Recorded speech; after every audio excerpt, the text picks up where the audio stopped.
700 meters beneath the floor of the North Sea, something has been waiting for 43 million years. No lighthouse marks it. No buoy warns ships away. For 2 decades, the men and women who found it couldn't even agree on what it was.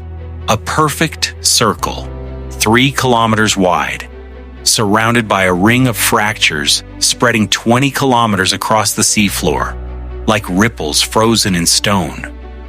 Some scientists said it was nothing, a trick of shifting salt underground. Others said a volcano.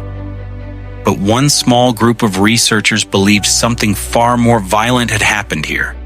They were told they were wrong for over 20 years.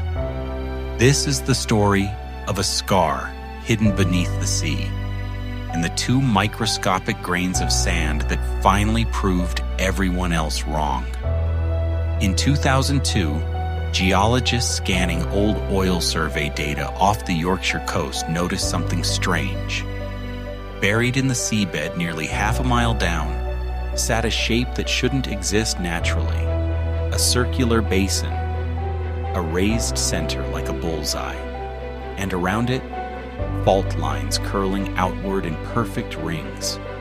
To some, it looked exactly like the signature of an asteroid strike, the same fingerprint left behind at impact sites around the world, craters like Chicxulub in Mexico, the one blamed for ending the age of dinosaurs, share this same architecture, a central peak, concentric rings, the unmistakable shape of violence from space. But not everyone was convinced. Some geologists argued the shape could be explained without any asteroid at all. Deep underground, salt deposits shift slowly over millions of years, and as they move, they can warp the rock above into strange, circular formations. Others pointed to volcanic activity, molten rock pushing up from below, causing the seafloor to buckle and collapse. In 2009, the argument reached a boiling point. At a formal scientific meeting, geologists took an actual vote on Silverpit's origin.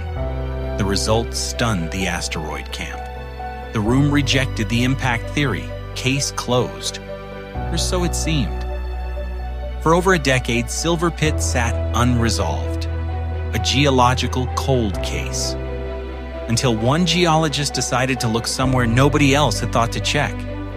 In a forgotten cardboard box, drilled up decades earlier during a routine oil survey, sat rock fragments nobody had ever examined closely. Fragments pulled from British gas drilling in 1985 and left untouched for nearly 40 years. Dr. Justine Nicholson of Heriot-Watt University began sifting through them grain by grain, searching for something almost impossible to find. And then he found it. 2 microscopic grains of quartz and feldspar, buried at the exact depth of the crater floor. Grains with an internal structure that can only form one way. Under pressure so extreme, nothing on Earth except an asteroid strike could create them. A fingerprint left behind at the scene of a 43-million-year-old crime. New 3-dimensional seismic imaging gave Nicholson's team something the 2009 skeptics never had: a complete picture of the crater's internal geometry, the flat-topped central peak, the surrounding moat. Smaller secondary craters scattered at the edges. Every detail matched an asteroid strike. None of it matched slowly shifting salt. Now the team could reconstruct the violence itself. Their models showed an asteroid roughly 160 meters wide, about the size of the Great Pyramid of Giza, arriving from the west at a shallow, glancing angle. Traveling faster than 30,000 miles per hour, it struck the shallow Eocene Sea and carved out the crater in under 12 seconds.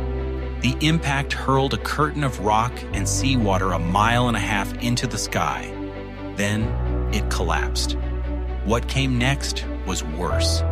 The falling debris slammed back into the ocean, and unleashed a tsunami over 100 meters high, more than 330 feet, taller than Big Ben, taller than most buildings on Earth today. It would have raced outward for miles, drowning coastlines and erasing everything in its path within minutes. For 43 million years, the sea buried the evidence. Sediment settled. Life evolved. Whales and early cattle-like mammals emerged in the same epoch the asteroid struck, utterly unaware of the violence written into the seafloor beneath them. Today, Silverpit joins a very short list. Around 200 confirmed impact craters exist on land. Only 33 have ever been confirmed beneath the ocean. Most vanish, swallowed by the same tectonic forces and erosion that reshape our planet constantly. Silverpit survived, hidden, waiting to be read like a message in a bottle. But this story isn't only about the past. The Silverpit impactor falls into the same size class as asteroids modern space agencies actively track as potentially hazardous. And as of the most recent surveys, only about a third of near-Earth asteroids in that size range have ever been cataloged. Somewhere out there, an object the same size as the one that carved Silverpit may still be uncharted. Its orbit unknown. Its next pass undetermined. 43 million years ago, the sky delivered a verdict the ocean floor kept secret for millennia. The only question left is simple. The next time won't take 20 years to prove. Will we even see it coming? If a scar this size could stay hidden for 43 million years, what else is still buried beneath us, waiting to be found?